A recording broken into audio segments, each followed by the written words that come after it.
Bonjour à tous et bienvenue dans cette nouvelle vidéo qui traitera de la création d'un budget de TVA sur Excel en prenant en compte la TVA collectée ainsi que l'ensemble des TVA déductibles pour en déterminer la TVA due ou l'éventuel crédit de TVA.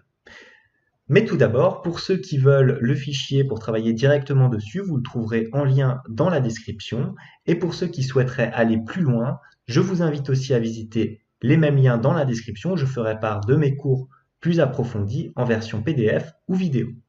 Enfin, si vous ne souhaitez pas rater mes vidéos sur la comptabilité, la finance et l'utilisation des outils tels qu'Excel dans le monde de l'entreprise, n'hésitez pas à vous abonner à la chaîne. Voilà tout, place au tutoriel. Donc, pour faire notre budget de TVA, tout d'abord, qu'est-ce qu'il faut? Il faut mettre un titre. Donc, on va l'appeler budget de TVA. Voilà, on va mettre le titre en gras. En police, elle est 14. On va tirer notre petit titre jusqu'à la colonne B. On va fusionner et centrer. On va mettre une petite bordure et voilà un petit fond de cette couleur-là. Une fois qu'on a fait ça, on va commencer notre tableau à proprement parler qui contiendra plusieurs éléments. Tout d'abord, il y aura la TVA collectée.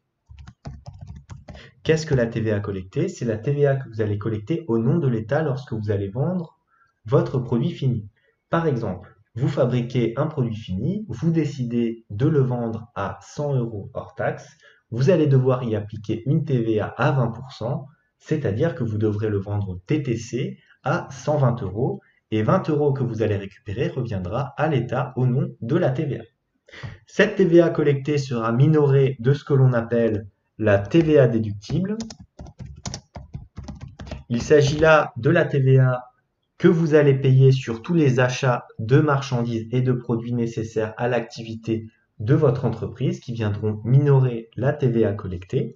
Donc, il y a la TVA déductible dite sur autres biens et services. Donc, je vais abréger en mettant ABS. Vous retrouverez d'ailleurs très souvent cela. On parle de TVA sur ABS quand vous voyez ça écrit dans les livres. On a aussi la TVA déductible sur les immobilisations.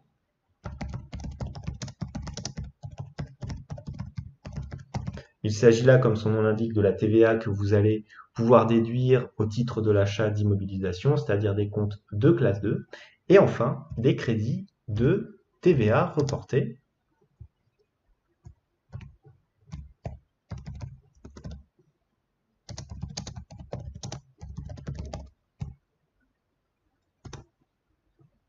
Il s'agit là des crédits que vous allez obtenir au niveau de la TVA.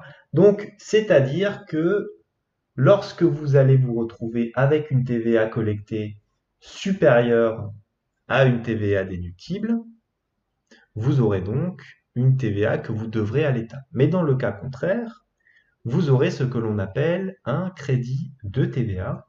Lorsque vous avez un crédit de TVA, ça veut dire que vous n'allez pas payer de TVA à l'État, mais attention, c'est un mauvais indicateur au niveau de la santé de votre entreprise, puisque cela veut dire que vous avez plus acheté que vendu. Et généralement, ce n'est pas bon signe pour le bénéfice de la société. Donc, on aura de la TVA due et ou éventuellement un crédit de TVA. Ah, pardon, ça n'a pas écrit. Donc, est égal TVA due ou un crédit de TVA. On va tirer un peu la colonne P, de sorte à ce qu'on puisse voir vraiment bien les petits titres. On va mettre maintenant les différentes périodes. Donc là, c'est très simple. Janvier, décembre, voilà. On va raccourcir un petit peu le haut. On va mettre une petite colonne de total, comme ceci. On sélectionne, on met tout ça en gras et en centré. On sélectionne encore et on met un petit fond gris, le même fond que le titre ici. Et maintenant, le but du jeu, ça sera de calculer de manière automatique la TVA due ou le crédit de TVA. Pour cela, on utilise la fonction conditionnelle si. Si vous n'êtes pas à l'aise avec ce type de fonction, je vous encourage à regarder la vidéo que j'ai fait à ce sujet. Donc, si la TVA collectée moins l'ensemble de la TVA déductible ainsi que le crédit de TVA reporté est inférieur à 0, alors dans ce cas-là, on appliquera 0, puisqu'il s'agira d'un crédit de TVA, donc nous n'aurons pas de TVA due. Sinon, on applique bien la formule ici, et on y reprend le montant, donc on aura bien la TVA collectée moins la TVA déductible,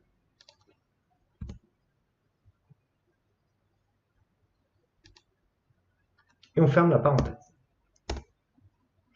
Pour le crédit de TVA, c'est l'inverse. Donc, si la TVA collectée moins l'ensemble de la TVA déductible est supérieur à 0, donc on serait dans ce cas-là dans une TVA due, donc dans ce cas-là, on applique 0. Sinon, et là je vais mettre une petite subtilité, comme on souhaite avoir le montant, non pas en montant négatif, mais en montant positif, on va mettre un petit moins, puisqu'on a séparé ici en deux lignes. On applique bien la formule de la TVA collectée moins l'ensemble de la TVA déductible ainsi que du crédit de TVA reporté. Et on ferme la parenthèse deux fois puisqu'on a ouvert deux fois la parenthèse. Car nous avons un faux parce qu'il y a ici un oubli, voilà. Donc la condition, il faut afficher 0, point virgule. Et on a bien 0. Pour vérifier si ça marche, c'est très simple. Si j'ajoute un montant ici dans la TVA collectée, en principe, je devrais avoir une TVA due qui s'affiche. Si je tape par exemple 100, j'ai bien 100 qui apparaît ici et 0 en crédit de TVA puisque la TVA déductible est inférieure à la TVA collectée. Dans le cas contraire, si je rajoute 1000 € ici dans la TVA déductible, il ne devrait plus y avoir de TVA due et un crédit de TVA de 900 € devrait s'afficher. C'est bien le cas. Donc, cette formule fonctionne. On va la tirer jusqu'au bout, ici. On va aussi sélectionner toutes les cellules qui vont contenir des données chiffrées et mettre tout de suite un format nombre. On va aussi en profiter pour mettre en forme nos lignes de sous-totaux. On va prendre un gris peut-être un petit peu moins fort, voilà, celui-ci. On va mettre aussi ces cellules en gras. Au niveau du total, qu'est-ce qu'on va faire? On va appliquer une fonction somme classique, comme ceci, voilà. On va faire ça, ça va être plus propre. Voilà, on fait un petit clic droit, copier, formule, pour ne pas enlever la mise en forme.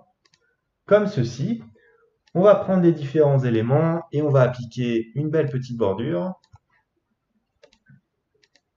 Voilà, notre petit tableau qui se termine. Vous voyez, si je tape les montants, j'ai bien une trésorerie qui apparaît. Je vais aussi aller dans l'affichage, je vais changer le quadrillage comme à chaque fois. Et voilà notre petit budget de TVA sur Excel. Merci d'avoir vu cette vidéo. Si elle vous a plu, n'hésitez pas à la liker. N'hésitez pas aussi à mettre un commentaire pour me faire part de vos différentes suggestions en dessous de cette vidéo. Vous pouvez aussi naturellement vous abonner à la chaîne. En tout cas, moi je vous dis merci d'avoir visionné et à bientôt pour une nouvelle vidéo.